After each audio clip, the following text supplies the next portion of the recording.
Hello, this is Althorn with you today, and I'm going to show you how to make a signal-based T-flip-flop. It's not a bud switch, and we'll show you how that works real quick. Push the button, the light turns on. See the lamp right there? Push it again, and it turns off. Another name for this could be a push-button toggle. You can use a regular button like you would a lever. Some people like the way buttons look better on their walls than levers. Levers are kind of unattractive, and the cobblestone base on a lever can, not match your tile set. So let me go ahead and explain how this works. As you can see, right now the blocks are on the left hand side, and you have your signal coming in here to the center. It's important that it goes to the center square, and right now the redstone wire is pointed directly at this block that's next to the piston. So the left side will fire first because the right piston has a relay by it.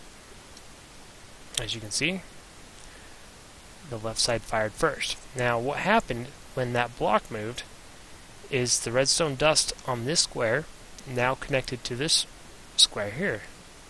The wire makes an elbow now. It no longer points at this block. So that piston will not fire when we push the button again.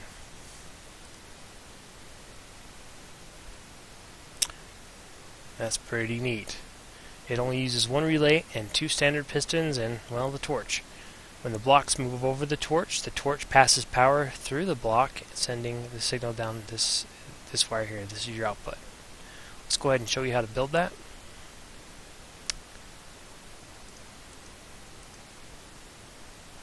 We have a torch, redstone dust, two pistons, and some blocks. Now we'll need a block on the end next to each piston, and one of them has a relay. Dust. Okay, now it's important that your input come into the center of this. What will happen is if you put it over here, see how the redstone makes a right angle? It no longer points at that block, and it'll break the whole system. Make sure your input is in the center there, and your output's over here. Now, we're going to hook this to a door this time, just to demonstrate. And we'll install our button here. Put it on the side so we can get a good view. Door opens, door closes. Now there's a lot of different uses you can do for this. This is a bit different than the bud switch T-flip-flop. As you can see, when you update a block next to a bud switch T-flip-flop, it does the same thing. The power goes on or the power goes off. Either way you do it. There it's off. Now it's off. Okay, so here's a little contraption I made for opening a door. Push the button, and the door closes. Now, if you don't want to use a button there, here's another neat trick. You can use a pressure plate. Let me go ahead and show you how that works. Put a pressure plate here. Now, below this block, we're going to have to take power out. So, we're going to go like that. Now we don't want that. That's not good. So I'm going to go ahead and use a relay. If I can get down to it. Alright. There you go. Put the relay there so that the wire doesn't touch. Okay, so we have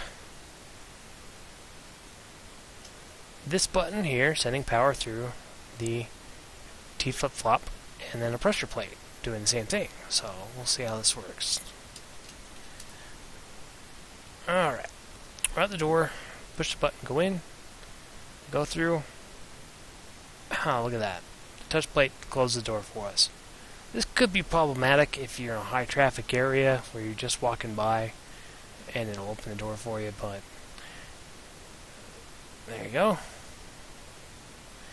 Now closing it, you're going to have to use a button, but you don't want a pressure plate on the outside anyways, as, well, you're usually protecting yourself from monsters. And that's how I use the state saver, or T-FlipFlop, in this circumstance, is to do that. As you can see, the wires going up and pointing at the block the door's on. Now, you can give yourself some more space and not have it so cramped in, but that's the basics of it. If you have any questions or suggestions, go ahead and post comments. I like suggestions. Give me an idea and I'll post a video on it.